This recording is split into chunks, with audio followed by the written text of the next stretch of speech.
शुभम करोति मंगलम। प्रभु श्री राम की कृपा आप सभी पर बनी रहे। आप सभी को दिवाली की ढेर सारी शुभकामनाएं। आज हम जिस विषय पर चर्चा करने वाले हैं वो है ग्रहण काल। दिवाली 5 दिवसीय महोत्सव होता है और इस बार दिवाली ग्रहण के साय में हम मना चुके हैं या मनाने जा रहे हैं आगे के त्यौहार।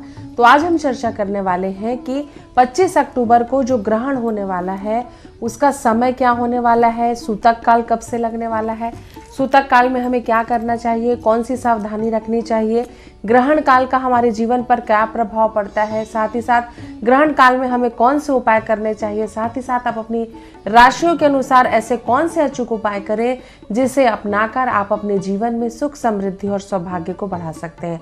तो चलिए हम शुरुआत करते हैं। जो 25 अक्टूबर को ग्रहण लगने जा रहा है, छत्तीसगढ़ में जो ग्रहण का समय है वो है सूर्य ग्रहण जो लगेगा उसका जो सूतक काल रहेगा वो सुबह 4:51 से प्रारंभ हो जाएगा और ग्रहण शाम के 4:51 से प्रारंभ होगा, जो कि 5:29 तक ग्रहण काल की अवधि रहेगी। उसी प्रकार अन्य जगहों पर या हम मध्य प्रदेश की बात करें या भारत के अन्य हिस्सों पर बात करें तो जो ग्रहण काल है वो 25 अक्टूबर को 2:29 में आपको सूतक काल लगेगा और साथ ही साथ 2:29 में जो आपका सूतक काल लगेगा उसके बाद मध्य शाम के समय 3:30 से 4:30 के बीच का जो समय रहता है ये सारा सूतक काल का समय रहेगा और 4:30 से सूतक काल प्रारंभ होगा और जो मोक्ष का समय रहेगा वो 6:32 तक के रहेगा। तो आपने जाना कि किस प्रकार छत्तीसगढ़ में कब ग्रहण काल लगने वाला है और देश के अन्य हिस्सों पर कब ग्रहण काल प्रारंभ होगा और उसके पहले सूतक काल कब लगेगा। मैं आपको बता दूं कि सूतक काल क्या होता है। सूतक काल ग्रहण के 12 घंटे पूर्व लगता है। इस समय बहुत सारी चीजें वर्जित रहती है जिसके आपको मैं आगे जानकारी दूंगी। सबसे पहले मैं आपको बता दूं कि सूर्य ग्रहण क्या होता है। जब सूर्य और पृथ्वी के बीच में चंद्रमा आ जाता है या इस प्रकार जो चंद्रमा सूर्य को ढक लेने के कारण जो सूर्य की किरणें रहती हैं वो पृथ्वी पर नहीं दिखाई देती और दिन में भी हमें रात्रि के जैसा प्रतीत होता है। तो ये जो समय रहता है ये सूर्य ग्रहण का समय रहता है। कहा जाता है कि जब अमृत मंथन के समय विष्णु जी सभी देवताओं को अमृत का पान करवा रहे थे तो स्वभानु नाम का एक राक्षस अपना वेश बदलकर अमृत पान करने के लिए जैसे ही उस पंक्ति में बैठा और उसने अमृत का सेवन किया और जैसे ही ये बात विष्णु भगवान को पता चली तो विष्णु भगवान ने राहु का सिर अलग कर दिया, स्वभानु का सिर, तो उसका ऊपर का धड़ राहु कहलाया और नीचे का धड़ केतु कहलाया। तो ऐसा कहा जाता है कि क्योंकि भगवान के प्रकोप के कारण स्वभानु ने अपना जीवन का त्याग किया था क्योंकि उसका धड़ ही जीवित रहा था और उसका नीचे का भाग केतु बना, ऊपर का भाग राहु बना। तो समय समय पर राहु और केतु सूर्य और चंद्रमा को दूषित करते हैं, उसे ग्रसित करते हैं और राहु उड़ता हुआ जब सूर्य के निकट सामने आ जाता है तो पूरी उसकी रोशनी कम हो जाती है सूर्य की और अंधेरा छा जाता है। तो पौराणिक कथाओं के अनुसार ये भी एक प्रकार का ग्रहण काल होता है। ग्रहण काल के अनुसार बहुत सारी चीजें वर्जित रहती हैं। खासकर जो सबसे महत्वपूर्ण नियम होता है कि ग्रहण काल के पूर्व हमें कौन कौन से नियम का पालन करना चाहिए जिसे हम सूतक का समय बोलते हैं। सूतक का समय वो समय होता है जो ग्रहण काल के ठीक 12 घंटे पूर्व लग जाता है।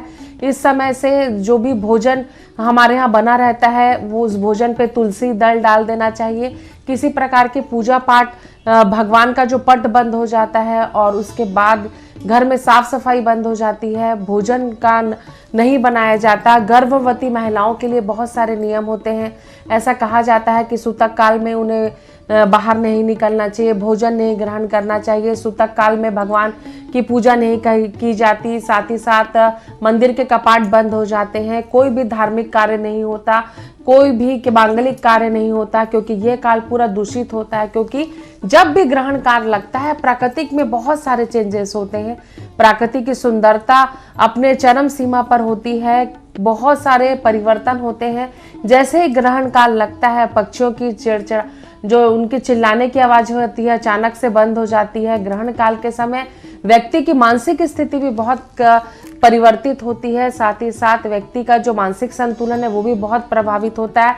इस समय हमें काम और क्रोध दोनों से बचना चाहिए किसी से भी हमें व्यर्थ का विवाद नहीं करना चाहिए। साथ ही साथ प्राकृतिक वातावरण में भी बहुत सारे चेंजेस आते हैं। जो नॉर्मल टेम्परेचर रहता है उससे 10 से 15 डिग्री टेम्परेचर डाउन हो जाता है। साथ ही साथ प्रकृति की में एक शांति का वातावरण छा जाता है, एक अजीब सा भय, एक अजीब से वातावरण की स्थिति आती है। प्राकृतिक बहुत ही सुंदर दिखाई देता है प्राकृतिक वातावरण, लेकिन ग्रहण काल का जो समय होता है वो कई राशियों के लिए बहुत अच्छा होता है और कई राशियों को अलग अलग तरीके से प्रभावित होता है। जब भी कोई वायुमंडली या खगोलीय परिवर्तन होता है उससे हमारा जीवन प्रभावित होता है, उससे हमारी मानसिक स्थिति प्रभावित होती है, क्योंकि चंद्रमा मन का कारक होता है और जैसे ही कोई बड़ा परिवर्तन होता है तो हमारे मन की स्थिति विचलित होती है।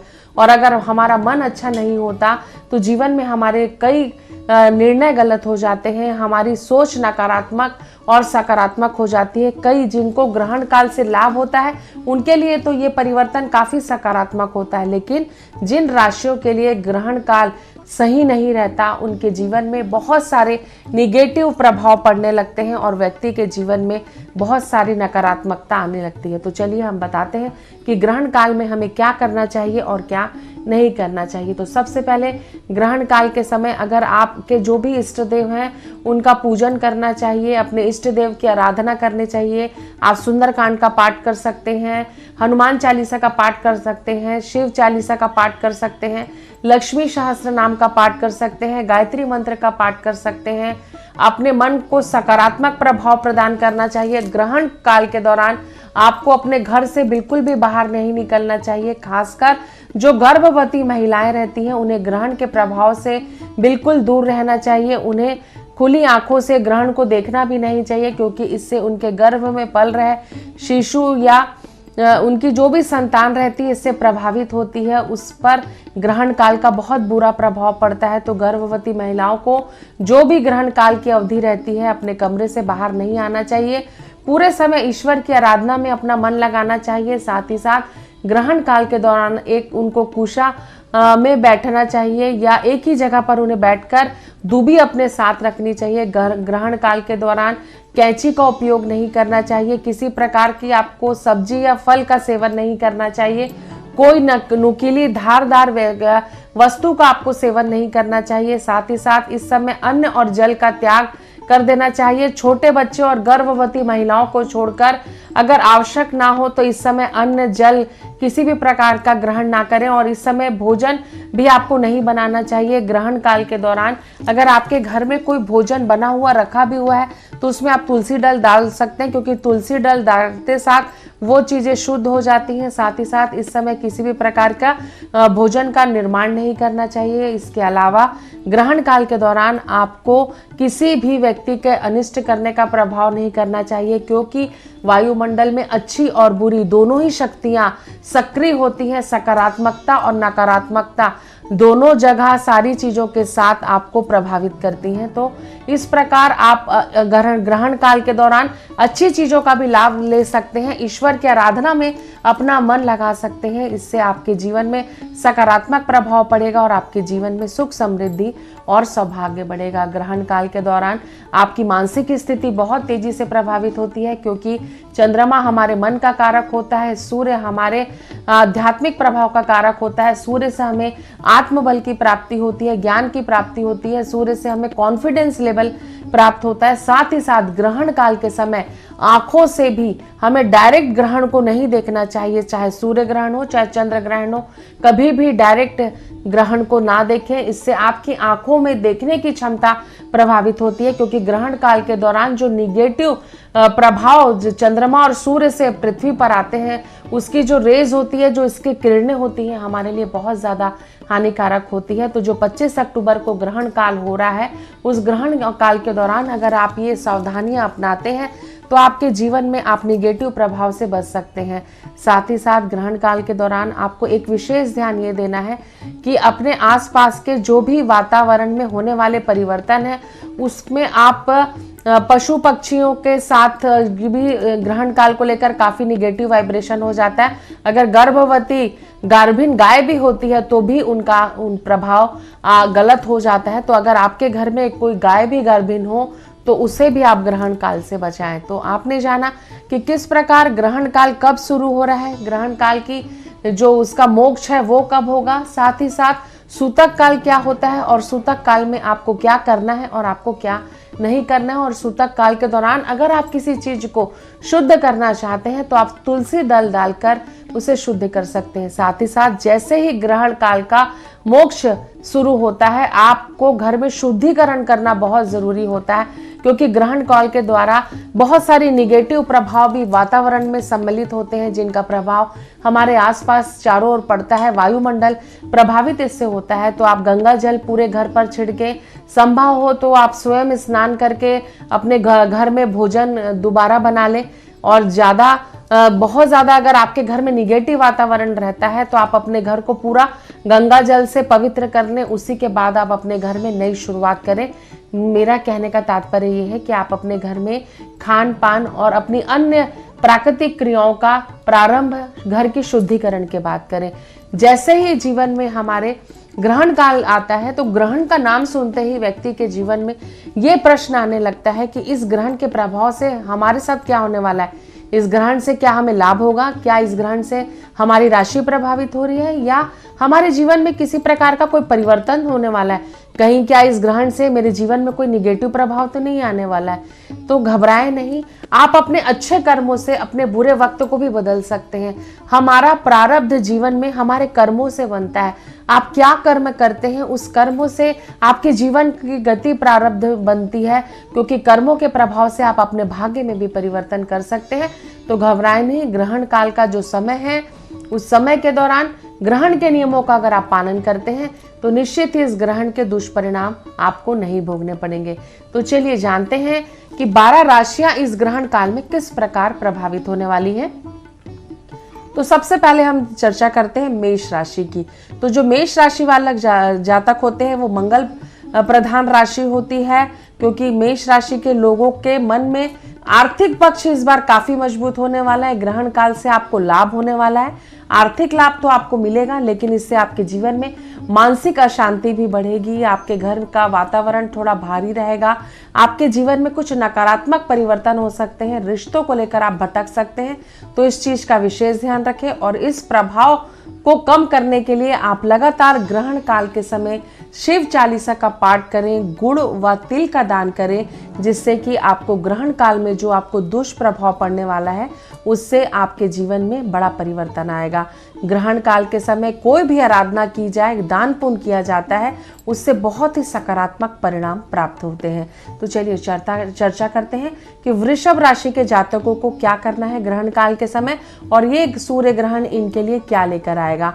आपकी माता को कष्ट हो सकता है, परिवार में संतान से आपको शुभ समाचार प्राप्त होंगे, संतान आपकी उन्नति करेगी जिससे आपके मन में काफी पॉजिटिव प्रभाव रहेगा, पारिवारिक सुख आपको मिलेगा, साथ ही साथ आपको धन लाभ होगा। आप ऊनी कंबलों का दान करें, साथ ही साथ आप लक्ष्मी सहस्त्र नाम का जाप करें, हनुमान चालीसा का जाप करें, तो आपके जीवन में जो सूर्य ग्रहण की शुभता है वो बढ़ जाएगी और इसका कोई भी नकारात्मक प्रभाव आपके जीवन पर नहीं पड़ेगा। तो चलिए चर्चा करते हैं कि मिथुन राशि वाले जातकों को क्या करना चाहिए।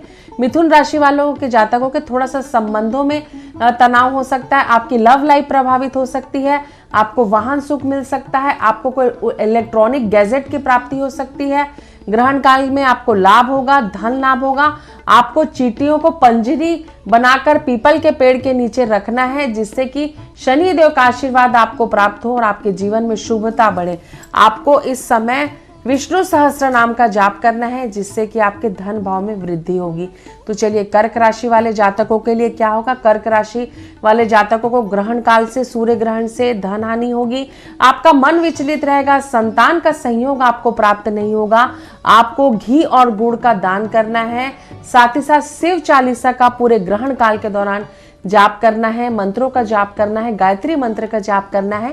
इससे आपके जीवन में सुख, समृद्धि और सौभाग्य बढ़ेगा और आप ग्रहण काल के नकारात्मक प्रभाव से दूर रह पाएंगे। तो चलिए सिंह राशि वाले जातकों के लिए सूर्य ग्रहण का प्रभाव कैसा रहेगा हम आपको बताते हैं। तो सिंह राशि वाले जातक मानसिक तनाव से ग्रसित रहेंगे, धन उनके जीवन में बढ़ेगा, लेकिन उनको थोड़ी सी समस्या आ सकती है। आपको शहद का दान करना है। साथ ही साथ सूर्य देव के बीज मंत्र का जाप करना है, जिससे, क्योंकि सूर्य देव की ही राशि होती है सिंह राशि, सिंह राशि वाले जातक सूर्य देव से प्रभावित होते हैं और अगर इनके जीवन में सूर्य देव का आशीर्वाद इन्हें प्राप्त हो जाता है तो ये निरंतर अपने भाग्य को प्रबल कर पाते हैं। तो आप अपने जीवन में शुभता को बढ़ाने के लिए सूर्य ग्रहण काल में सूर्य देव की आराधना करें, इससे आपको लाभ होगा। तो चलिए कन्या राशि वाले जातकों की स्थिति क्या है आपको बताते हैं। आपके पराक्रम में वृद्धि होगी। अगर आप वाहन खरीदने की बहुत दिनों से प्लानिंग कर रहे थे तो इससे आपको लाभ होगा। साथ ही साथ आपको धार्मिक पुस्तकों का दान करना चाहिए और विष्णु सहस्त्र नाम का आप जाप करें, जिससे आपके जीवन में ग्रहण काल में शुभता बढ़ेगी। तो चलिए तुला राशि वाले जातकों को क्या करना चाहिए आपको बताते हैं। तुला राशि वालों जातकों के अगर आपके प्रमोशन के योग बहुत दिनों से रुके थे तो आपको प्रमोशन होने की संभावना है। आपके माता पिता का स्वास्थ्य प्रभावित हो सकता है, पारिवारिक कलह हो सकती है, धन लाभ तो होगा लेकिन आपको धन लाभ के साथ साथ थोड़ी सी मानसिक और शारीरिक कष्ट का भी सामना करना पड़ सकता है। आप गेहूं का दान करें, साथ ही साथ सफेद चीजों का दान करें, गाय को भोजन कराएं, हरा चारा खिलाएं और साथ ही साथ विष्णु सहस्त्र नाम का और लक्ष्मी सहस्त्र नाम का जाप करें। इससे आपके जीवन में ग्रहण काल के दौरान कोई भी अशुभता नहीं घटेगी। तो चलिए चर्चा करते हैं कि वृश्चिक राशि वाले जातकों के लिए ये ग्रहण काल कैसा है। वृश्चिक राशि वालों को धन लाभ होगा। आप किसी नए कार्य की शुरुआत करेंगे लेकिन आपका दाम्पत्य जीवन तेजी से प्रभावित हो सकता है। आपको मानसिक कष्ट हो सकता है, इसमें आपको सावधानी बरतनी है। आप गेहूं का दान करें और मंगल ग्रह का जाप करें, हनुमान चालीसा का पाठ करें, हनुमान अष्टक का पाठ करें। इससे आपके जीवन में जो अशुभता होगी वो कम होगी। तो चलिए चर्चा करते हैं धनु राशि वाले जातकों के जीवन में क्या प्रभाव पड़ने वाला है इस ग्रहण काल में। तो धनु राशि वाले जातकों को संतान पक्ष से आपको समस्या हो सकती है, उनके कारण आपका मन विचलित हो सकता है, आपकी लव लाइफ प्रभावित हो सकती है, वैवाहिक जीवन में आपकी समस्या आ सकती है। तो थोड़ा सा ग्रहण काल में आपको सावधानी रखना है। घी और गुड़ का दान करें, साथ ही साथ आप हनुमान चालीसा का पाठ करें, इससे आपके जीवन में शुभता आएगी। तो चलिए मकर राशि वाले जातकों को क्या करना चाहिए ग्रहण काल में आपको बताते हैं। तो मकर राशि वाले जातकों को स्वास्थ्य में समस्या आ सकती है, विद्यार्थियों का मन विचलित हो सकता है। विचलित मन के कारण आप अपने कार्य में भटकाव की स्थिति में आ सकते हैं, तो इससे आपको बचना है। आपको कंबल का दान करना है और शनि चालीसा का और शिव स्तोत्र का पाठ करना है। इससे आपके जीवन में सुख समृद्धि सौभाग्य बढ़ेगा और जो ग्रहण काल में आपको अशुभता प्राप्त होने वाली है उससे आपको मुक्ति मिलेगी। तो चलिए कुंभ राशि वाले जातकों के जीवन में ग्रहण काल से क्या प्रभाव पड़ेगा आपको बताते हैं। तो ग्रहण काल से आपके स्वास्थ्य प्रभावित हो सकता है, पति पत्नी के बीच विवाद की स्थिति हो सकती है, संतान पक्ष को लेकर आप काफी विचलित हो सकते हैं। साथ ही साथ आपके घर में कलह का वातावरण हो सकता है और कहीं ना कहीं आपका पैसा भी रुक सकता है, फंस सकता है, जिससे कि आपके मन में अशांति होगी। लेकिन अगर आप कोई वाहन खरीदना चाह रहे हैं तो इस ग्रहण काल के बाद आपको वाहन प्राप्ति के योग मुझे बनते दिखाई दे रहे हैं।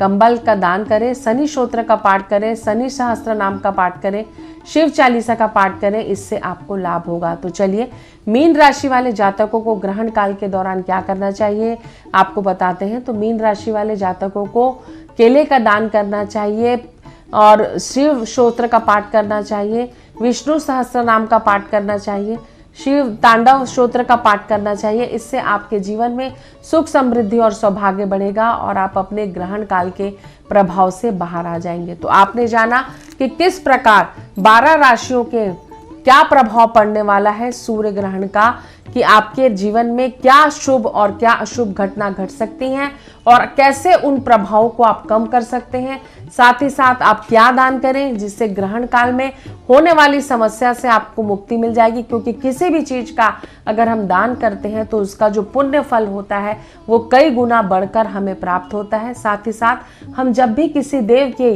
किसी शक्ति, आदि शक्ति की आराधना करते हैं तो उनका आशीर्वाद जब हमें प्राप्त होता है तो हम अपने जीवन में संकटों से मुक्त हो जाते हैं।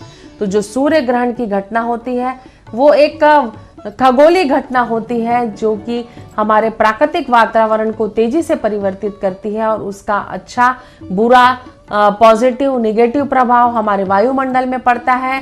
और क्योंकि सूर्य की किरणें डायरेक्ट हमको प्रभावित करती है तो इससे हमारे जीवन में कई सकारात्मक और नकारात्मक परिवर्तन होते हैं। तो आज मैंने आपको बताया कि किस प्रकार ग्रहण काल में आपका समय क्या है, ग्रहण काल का किस समय सूतक काल लगेगा, किस समय सूतक काल खत्म होगा, किस समय ग्रहण प्रारंभ होगा, किस समय ग्रहण काल को मोक्ष प्राप्त होगा और ग्रहण काल के दौरान आपको कौन सी सावधानी अपनानी है और ग्रहण काल के दौरान आप क्या कर सकते हैं और क्या नहीं कर सकते हैं। तो इस प्रकार जो ग्रहण काल है वो एक प्राकृतिक घटना होती है जिसमें हमारा मन तेजी से प्रभावित होता है।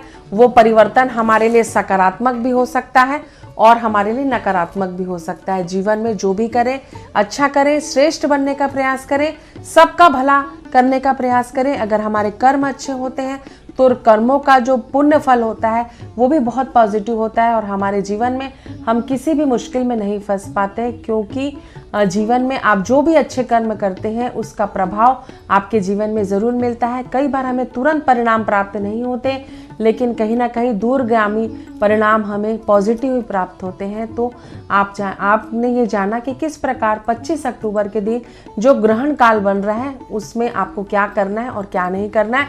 एक विशेष बात मैं आपको फिर से बता दूं कि ग्रहण काल के समय खाने का सेवन ना करें, गर्भवती महिलाएं घर से बाहर ना जाएं, ग्रहण काल की जो किरणें हैं, सूर्य ग्रहण की किरणें उनके शरीर को प्रभावित ना करें, जिससे कि आपका होने वाला शिशु प्रभावित हो सकता है।